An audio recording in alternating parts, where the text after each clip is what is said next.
আসসালামু আলাইকুম রহমতুল্লাহি তাআলা ওয়া welcome back to my YouTube channel. 18তম ভাইবার সম্পর্কিত আর একটি গুরুত্বপূর্ণ আপডেট নিয়ে হাজির হলাম আমি মোহাম্মদ আসাদুজ্জামান।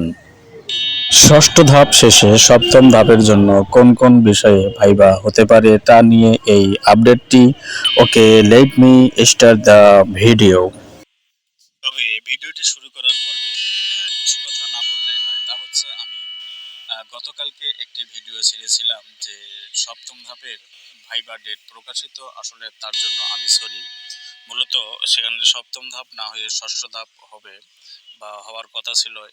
আসলে মানুষ মাত্রই ভুল, যার জন্য আমি আমার শ্রোতা এবং আমার সাবস্ক্রাইবার যারা রয়েছেন তাদের প্রতি আমি আসলে দুঃখ প্রকাশ করতেছি। ওকে, ক্ষমাসুলভ দৃষ্টিতে আপনারা দেখবেন।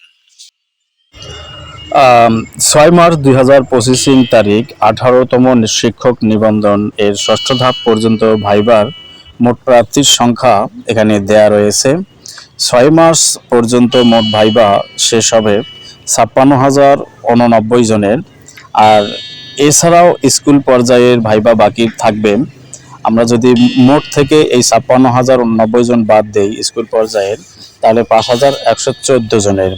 তো এখানে থাকলো স্কুল পর্যায়ের 5,114 জন, আর কলেজ লেভেলের ভাইবার বাকি তো সম্পূর্ণই রয়েছে, তা হচ্ছে 5,652 জন। টোটাল 27,776 জনের ভাইবা এখনো বাকি রয়েছে, তবে এগুলো শেষ করতে বেশি সময় লাগবে না।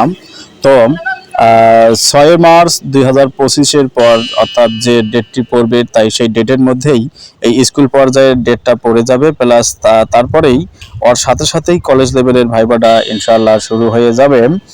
আর এই কলেজ লেভেলের ভাইবাটা যাদের শুরু হবে তাদের সম্ভবত প্রথম পর্যায়ে পড়তে পারে বাংলা, তারপর ইংরেজি, তারপর ম্যাথ, এই সাবজেক্টগুলো। So be prepared yourself for coping with your upcoming viva of NTRCA at the phase of 18 নিবন্ধন।